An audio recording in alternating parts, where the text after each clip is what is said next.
Hey, kia ora. Helen Brahms here, coming to you live from Surprise in Arizona. I hope you're all having a super fantastic sparkling day.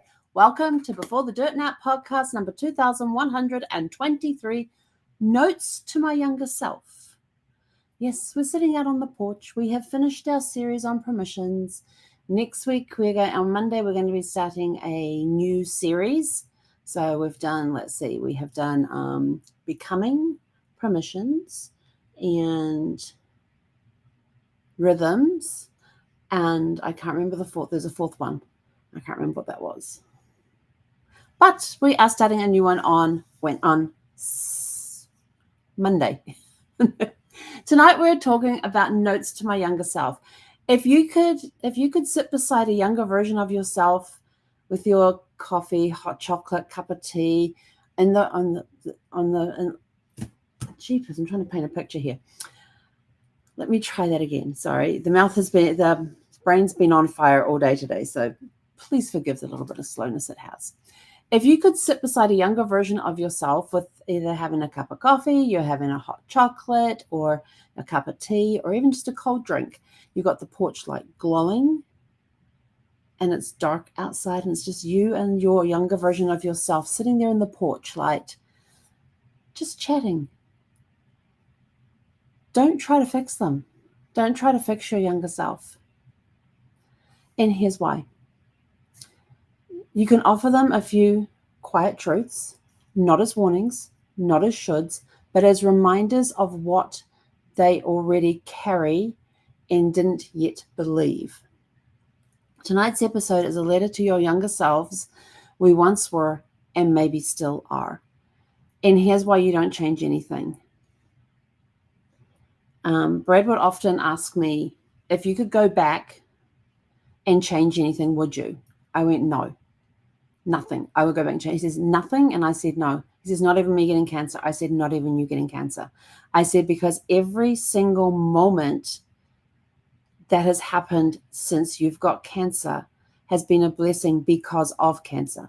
Look at where we are now in our lives. Look at who we have become.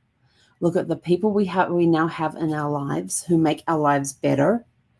Look at where we're at. We're no longer on the East Coast. We're now on the West Coast. I said, look at every single thing that we have been through, or the growing that we have done. If we change one moment of that, we would not be the person that we are standing here right here today. So what are some of the things that you would tell your younger self? You could tell them things like, you don't have to be the strongest person in the room to be worthy of care.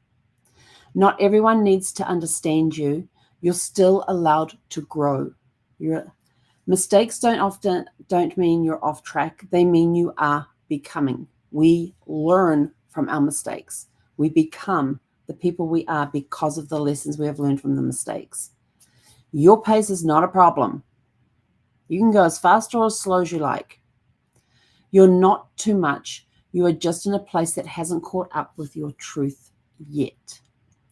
Gentle truths we often learn the hard way are things like boundaries won't ruin your relationships, just the ones not meant to last.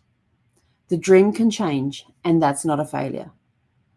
I mean, think of some of the things that you used to dream of as a kid. What did you want? What did you want to be? What did you want to be when you grow up? There's still things I want to be when I grow up. I haven't grown up yet. I'm exactly where I'm meant to be at this point in time. Exactly where I need to be. You'll find your people, and they won't ask you to shrink. When you find the right people, they encourage you to grow. They encourage you to become who you're meant to be. They encourage you to follow your rhythm. They won't ask you to shrink. They won't ask you to get back into that shell and be that person that you were over here. They want to encourage you to keep growing. Rest is not a reward. You can be soft and still powerful. So thinking of those things and thinking back to what I told Brad about changing anything. I remember reading in his eulogy, I told this story about how he wanted to know if I could go back and change anything, would I, and how I wouldn't do that. I said, if somebody was to ask me that question today, I would just ask for more time. I wouldn't ask to go back and change anything. I would just ask for more time. That would be all I would ask for. And 7.5 years later, I've gotten pretty used to being by myself, but I still miss them. And there are times that I still wish that we had more time. But we had the amount of time that we were supposed to have. It was the perfect amount of time that we were supposed to have. And his mission on earth was complete. His life was complete. There wasn't anything left undone. It was complete with what he had to do while here on earth. My mission is still evolving, is still coming. So I know I've got a lot of time left. There is going to be no regrets in my life. So the dreams keep changing. I still have some very, very big dreams I would love to achieve. But my passion towards them is not as strong as it was, because there's going to be some changes to those dreams and things. But there's still some big, powerful dreams out there. And you know what's even greater is I am still dreaming, not just of those things that are on my list, but I'm adding stuff to my list all of the time. And there's stuff that gets me fired up. What did I do the other day? Oh, that's right. That's what I was doing the other day. I was mucking around in ChatGPT the other day. This was absolutely hilarious. I'm mucking around in ChatGPT. And I came across somebody on one of the social media platforms who has done this stuff for travel professional or travel, what do they call them? Travel advisors. Used to be known as travel agents, now called travel advisors. That some prompts that they can put into ChatGPT to help create itineraries for clients and things like that. But also, if you want to do your own travel, here's these different prompts that you can use to do that. And I was like, what can we brainstorm with ChatGPT when it comes to travel? I will tell you this. There is no limit to what you can create with ChatGPT when you're asking it to plan a trip. I have no idea what the cost of these trips would be with the itineraries that we came up with. They were, some people will call them outlandish, but I will tell you this, as I created each new itinerary with ChatGPT, like it would come up with these suggestions and I go, you know what? Let's turn this into this and let's go here instead, because we're going to do some genealogy while we're in this particular place with the family. You know, that's going to be a family trip. We're going to go here. We're going to do some genealogy, some in the footsteps of our ancestors and things like that. And it was just wild, the stuff that you could put in there.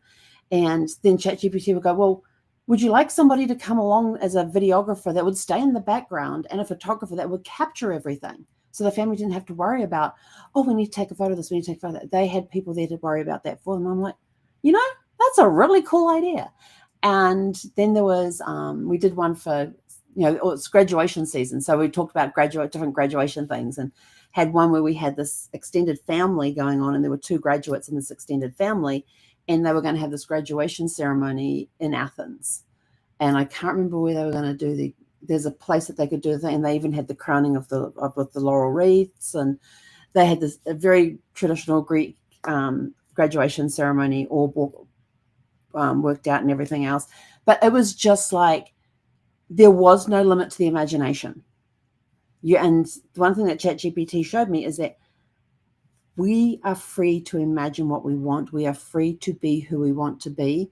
We are free to make up our own minds. Yes, we can dream as much as we want to. The dreams can change, but they are not failures. It just means that we have outgrown that dream and we're ready for a new dream. So when you're thinking of these things and you're creating and being creative, and I would tell you these brainstorming sessions that I do, this one, let's see, that one for the graduation ceremony,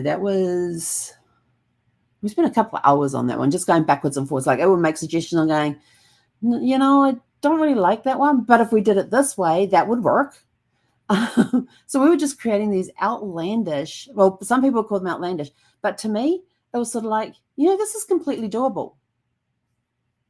It's that shift in thinking some people are going to look and think, oh, that's way expensive, that's outlandish. We weren't even worried about the cost on these things. It was just an all in, let's see what we can create. And some of these trips are sort of like, I'm ready to hop on a private jet tomorrow and go do this one. They were all private jet travel. If there was any commercial traveling, it was done first class. But it was just amazing what we could come up with for different generation. There was multi-generation trips in there. There was wedding anniversary trips in there, for a milestone wedding anniversary. There was the graduations we had in there. We had the honeymooners. It was just these, people would call them outlandish to me. We're sitting there, we're creating them, and I go, this is so awesome. And the way it was all written and detailed and everything else, it was just sort of like, this is so doable. We could do these trips. What's stopping us? What in here is stopping us? So make sure you let your younger self know, dream big. Don't put a price tag on your dreams. When you put a price tag on your dreams, you're limiting yourself. Your dreams are limitless. They are budgetless. Is that a word, budgetless? They have no budget. Budgetless. I like budgetless. So your dreams don't have a price tag on them. Dream as big as you want. Just go out there and dream. And then here's some reflection questions for you to go in your reflection journal. I've actually started writing in this too. So let's see. Can I find a page that I'm writing on? Yep, here we go. So what's something small that brings you quiet joy, and how can you invite more of it into your life, daily life? So that's the thoughts reflected on. Then you've got the blank pages, which is where these reflection questions would be good. In fact, you may even find some of these reflection questions appearing in our next version of the journal. We're already working on it. What's one thing your younger self believed that you now know isn't true? What's one thing your younger self believed that you now know isn't true? What strength did you underestimate in yourself back then? And you'll find these questions in the description below as well. What would you say today to the version of you from 10, 20, even 2 years ago? It could be from 20 years ago, 30 years ago. It could be from a couple of years ago, 3, 4 years ago.